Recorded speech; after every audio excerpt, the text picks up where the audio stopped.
What's up, y'all? Sparta here. As you guys can probably see right now, I'm in the midst of moving my last of my stuff, but I just wanted to finally make this. I guess I can actually say review of the iPhone 10s because I've had it for over a week, so I can actually say what I feel about it right now. And since my girlfriend won't stop asking about getting it, I may as well just talk about it now. So I'll just go by what I don't like first. And what I don't like, I guess, is just overall, I don't like the look of iOS. It's very 2006 7 ish, and it's old fashioned. That's something that I feel Apple needs to update in the next couple years because it's just getting old and outdated and stale now. It's been the same ever since the first iPhone, aside from the facelift that they did with iOS 7, which is carried on from the iPhone 5 till or 5S, iPhone 5 or 5S until now. It's essentially just been the same, feel. So that's just something I do want to see updated in the near future, which I don't think they're going to do since they're changing the way iPads work, and that's going to be more of the power user base. Since now it's called iPad OS, even though technically you can still call it iOS. But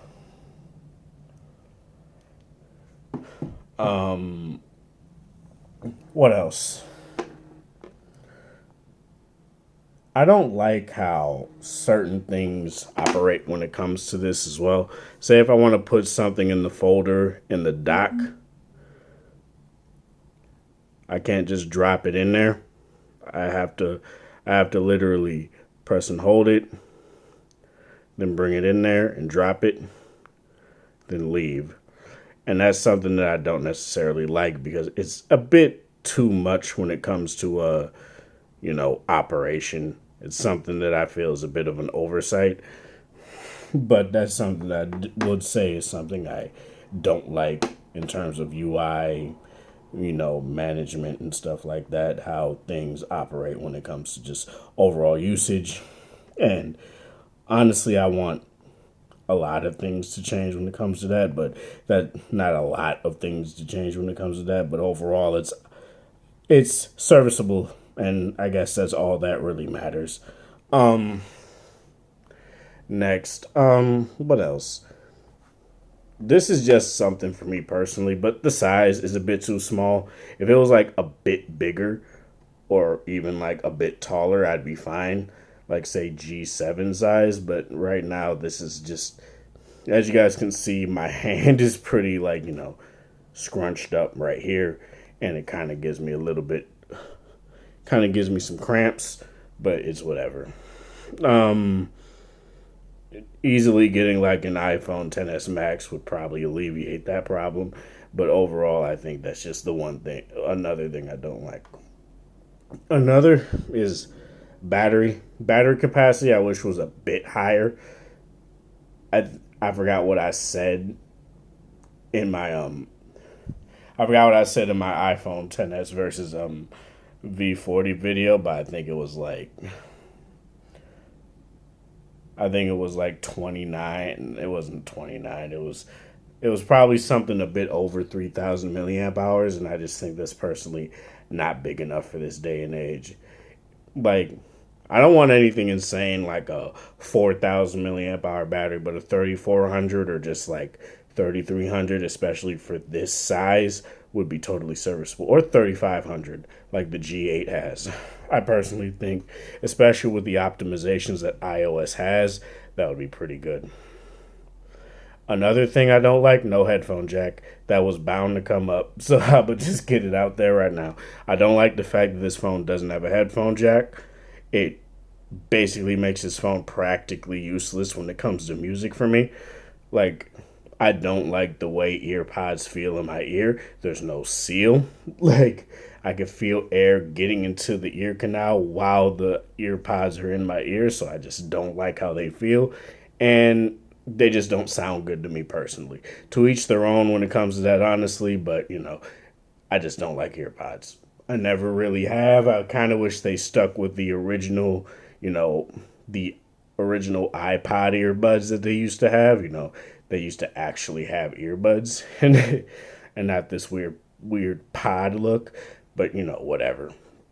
But yeah, no headphone jack. That's something I don't like. Apple's not gonna change that, so there's really nothing else I can say about that. Another small thing, but it's honestly, from my experience, it's not that big of a deal. No fingerprint sensor. I do wish it still had the option of a fingerprint sensor whether it be on the back, because I know they want that, seamless front, which I guess technically isn't seamless because of the notch, but that smooth front, which I do like. But I do wish they at least had some sort of fingerprint sensor, whether it be in the power button or on the back of the phone. And one more thing in terms of user interface, I don't like having to press and hold the volume up or volume down button and press the power button. Press and hold the power button. It's just something I don't care for. If they really wanted to alleviate this, they should have just put a third button on the side here for Siri, and that would have just worked just fine. But I guess they didn't want to do that. Other than that, that's pretty much it when it comes to my dislikes. My likes about this phone. The screen. The screen on here is very nice. It's technically like a 1180p panel, but you could just say 1080p.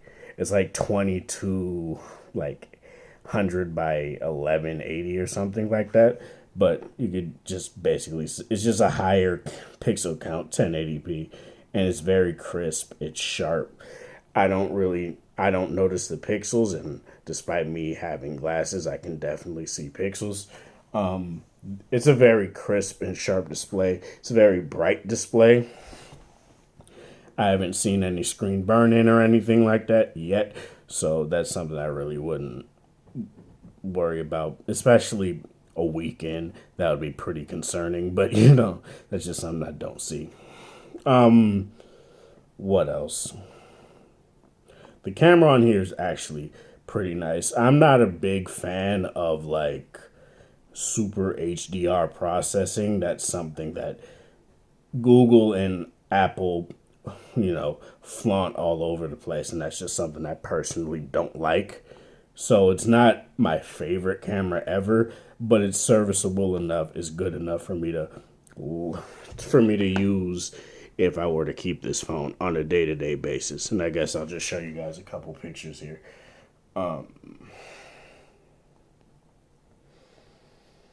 Just show you guys a couple pictures from when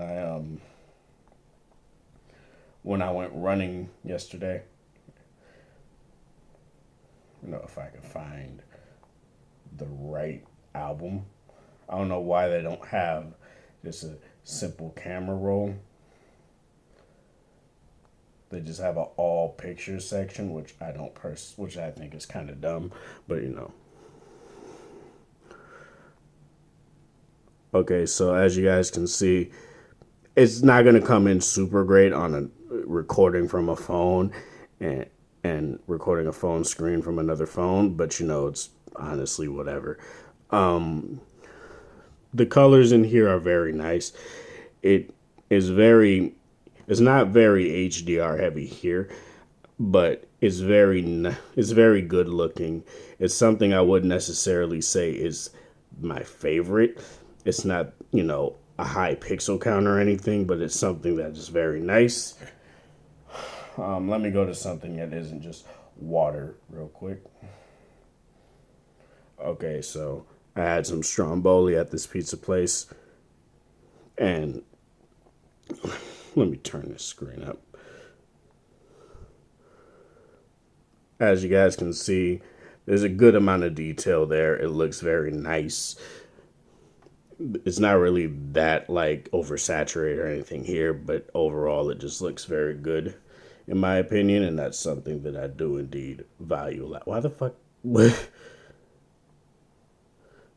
Wow, that was kind of weird. But yeah, camera on here is very nice. You guys seen my 4K 60 frames per second sample video that I took and put on the channel earlier. If you didn't, it's just like a couple videos back, so just look on my channel and it'll be there. What else?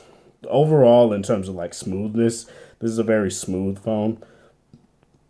It's not a consistent like 60 frames per second, but it hits that more than it hits that more times than it doesn't hit it. And that's something that I could say about a lot of phones today. But I guess comparing it to something like my LG G7, which like jitters quite a bit now, even though I don't really use it, maybe because it needs this Oreo update and T-Mobile is taking forever, but who knows? It's just it's a very smooth experience. Sometimes when you're going in and out of apps, it'll like jitter, or sometimes it'll force close the app and stuff like that. But it doesn't do it often enough for me to be like, oh my god, what the hell? And there's 4 gigabytes of RAM on this phone. I think it's the A12 chip that's in this one. I don't really remember, but it's the most recent Apple AX processor, A12. I'm gonna just say A12 because I think that's what it is. Yeah, overall, it's just a very smooth experience. I don't really have any issues, and yeah, it's just a very consistent experience. Haptics is something that I do like on this phone as well. Now, to get those on the to get those with the keyboard, you will need to download like Gboard, the Google keyboard, and just enable haptic feedback in the settings because the base Apple keyboard doesn't have it, and I don't understand why that is, but it's whatever. Haptics on this phone are really good. 3D touch or force touch or whatever they call it now feels very nice. When you use the notification toggle right here, it doesn't just feel like a very like vibrating buzz. It just feels like a few like it feels like it's clicking. It doesn't really feel like it's vibrating a whole bunch. It's not like this rattly vibration. It's this satisfying vibration. And that's something that a lot of phones are focusing on now. OnePlus with the 7 Pro has put a better haptic engine in their phone. And that's something that I will indeed test when I get that eventually. What gaming on this phone as well is very nice. Watching YouTube on here is very nice. The speakers on here are actually quite good. I like them a lot. I wouldn't say that they're my favorite. I still give that slight edge to LG's boombox because it just sounds more immersive when you put it on a flat surface, and honestly, it's just overall louder, especially if you have a G7. But yeah, it's just a very nice experience overall. In certain games, it does indeed do stereo separation. Some things will come out of the left if it's coming from the left. Some will come out of the right if it's coming from the right. And it just feels very nice and satisfying. And that's just something that I do indeed value. And I'm glad they decided to do that. Give me 1 second. Calls on here sound really good. Nothing that I would say sounds terrible. Calls are something that a lot of people do still, you know, do. I don't know why I said it like that. People still do make calls, and the receiver on this phone is very good for that. It's loud, it's crisp, it doesn't sound like tinny or anything like that, so you don't have to worry about that if you make a lot of phone calls. The notch doesn't bother me, especially since in a lot of my say my wallpaper right here, I could barely notice it. In apps like YouTube, you go into a video and you're watching it in portrait mode, it blacks out the top, and it does that with pretty much every phone, so you don't really have to worry about that. Apps like Twitter have a completely dark mode, so as you guys can see, you can't even really notice that it has a notch, aside from the fact that there's a few things on each side. That's really the only way you can notice. Um, Other than that, the notch doesn't bother me. Face ID works really well. So I guess sacrificing that, symmetry for, I don't even know why they decided to do that. They still could have had just a bezel at the top and none at the bottom, and I personally would have been fine with that. It would have been okay, but it's whatever. And it just looks nice. I haven't really used the portrait mode. It's something I just don't care for. So to each their own. FaceTime, since my girlfriend has her iPhone 8 Plus still. FaceTime, my face when it is using, the front facing camera looks very crisp and nice. Calls are very, clear. Nothing seems to drop out. There really isn't anything I would say is bad. Messages send quick. Connection when it comes to LTE is very nice. What I don't like about Apple is that they force this, having to use Wi-Fi when you're downloading an app over 200 MB. That's something I just don't like at all, because it's 2019. Most carriers, a lot of carriers that people have an iPhone on don't have data caps unless you're Verizon or AT&T. So why is it that they still force this they still force this 200 MB limit on how big the app can be for you to download it through data? That's really the only thing I could think of as to why they would have that cap. But other than that, it downloads apps pretty quick. Not the quickest that I've, encountered, but it's just been quick enough to the point where it's not an issue. And, that's something that I do indeed value a lot. I guess another dislike I would say is not having a fast charger in the box. The charger that comes with this phone, I don't know the wattage, but it's like your very basic iPhone charger. So it charges decently enough, but it doesn't charge fast like quick charge 4 phones like the LG V40 or G7 or even the V30, or nowhere near as fast as like a OnePlus 6T or 7 Pro with dash/warp charging. So it's just something that I would say, Apple, quit being greedy and put a fast charger in the box next time. And with these reports that Apple is going to USB-C with the iPhone 11, hopefully, because they've said that the past couple years, we'll see what happens, because that's something that I do. And I think they're doing it because Lightning isn't really built for it. Because even with something like I connect a Lightning cable to a fast charger, it charges a bit faster, but it doesn't charge nearly as fast as every other phone that has it. So that's something that I would say is very cool if they do decide to do that. Other than that, there's really nothing else I can say. iOS has been overall stable. There's been a few bugs, nothing, game breaking, nothing to make me say, "Oh my god, I hate the iPhone." I've grown out of that era of saying, "Screw Apple." I'm not necessarily going to say I'm switching, because I'm definitely not going to switch from LG, especially since these reports of the Note 10 not having a headphone jack. I'm definitely not going to leave an LG phone out of my rotation, because this hi-fi quad DAC and headphone jack combo is undefeated still when it comes to corded audio. And that's in terms of mobile.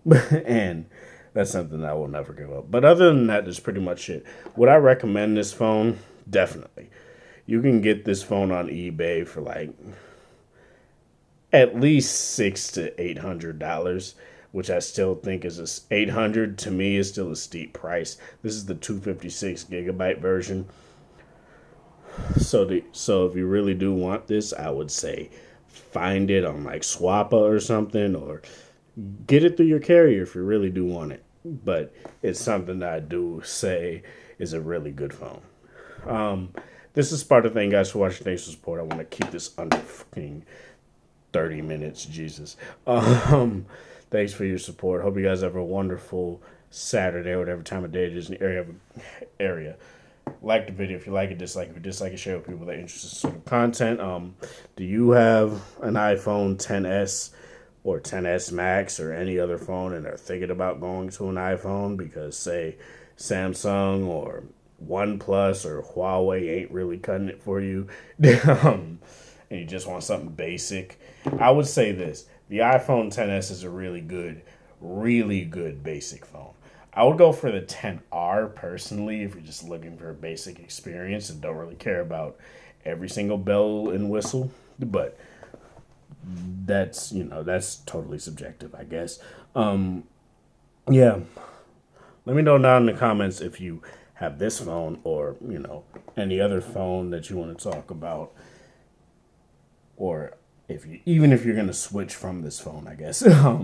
Yeah. Thanks for the support yet again, and have a good one, you guys. I really do appreciate it.